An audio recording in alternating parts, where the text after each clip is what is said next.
বাংলাদেশের ইসলাম প্রচারের প্রাচীনতম নিদর্শন সাহাবী আমল ৬৯ হিজরির হারানো মসজিদ।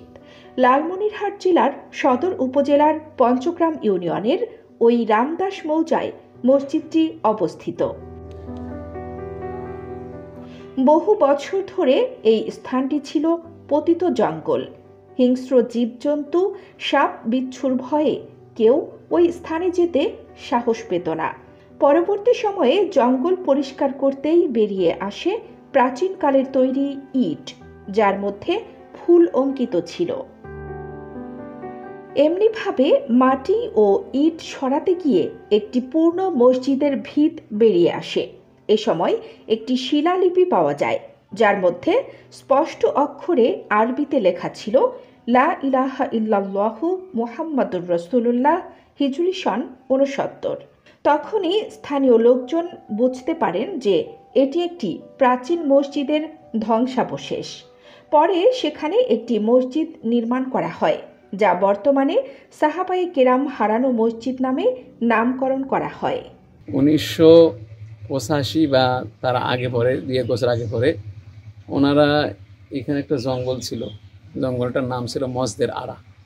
সেই মসজিদের আড়া জঙ্গলের উপরে একটা বড় একটা বট গাছ বা পাখর গাছ, এরকম একটা গাছ ছিল, যে গাছটা বিক্রি করে দেওয়ার পরেই জঙ্গল পরিষ্কার হয়ে যায়।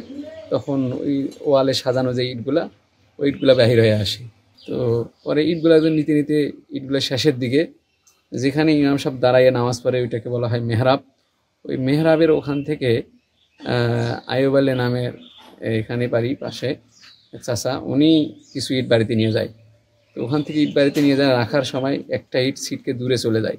তো ওনার কাছে কৌতূহল জাগে যে আমি রাখলাম এখানে, ইটগুলো দূরে গেল কেন ইটটা? তখন হাতি নিয়ে দেখে যে কিছু লেখা বোঝা যায়। তো পরে কয়েকজনকে দেখায় যে এটা লেখা আরবি। পরে টিউবওয়েল চাপ দিয়ে পরিষ্কার করে দেখে যে পরিপূর্ণ কালিমার অংশ এবং হিজরি সহ ওখানে দেওয়া।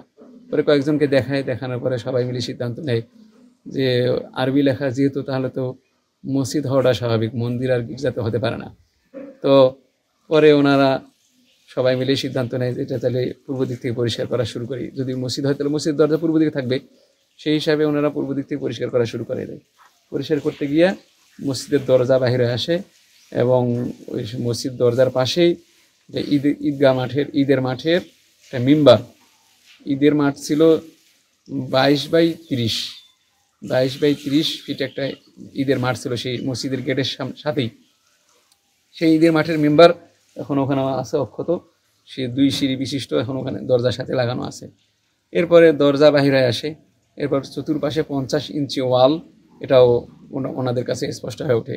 এরপরে ফ্লোরটা পরিষ্কার করে সামনে যায় দেখে যে ওখানে ইমাম সাহেব যেখানে নামাজ পড়ে, যেটা নাম মেহরাব, সেটা ওনাদের কাছে স্পষ্ট হয়ে ওঠে। তখন ওনারা আর বুঝতে বাকি থাকে না যে এটা মসজিদ ছিল।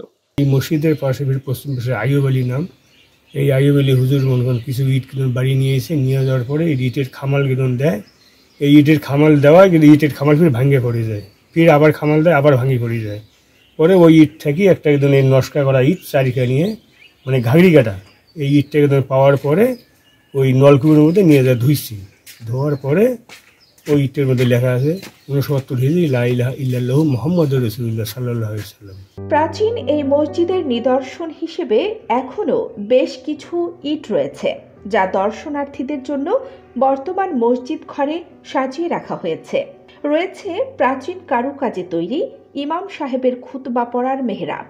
মসজিদের ভেতরে এখনও রয়েছে প্রাচীনকালে এই মসজিদে প্রবেশের গলি, যা কাঁচ দিয়ে ঢেকে সংরক্ষণ করে রাখা হয়েছে। পাকা রাস্তা হয়ে মাইক্রোবাস, বাস কিংবা রিক্সা নিয়ে হারানো মসজিদে যাতায়াত করা যায়।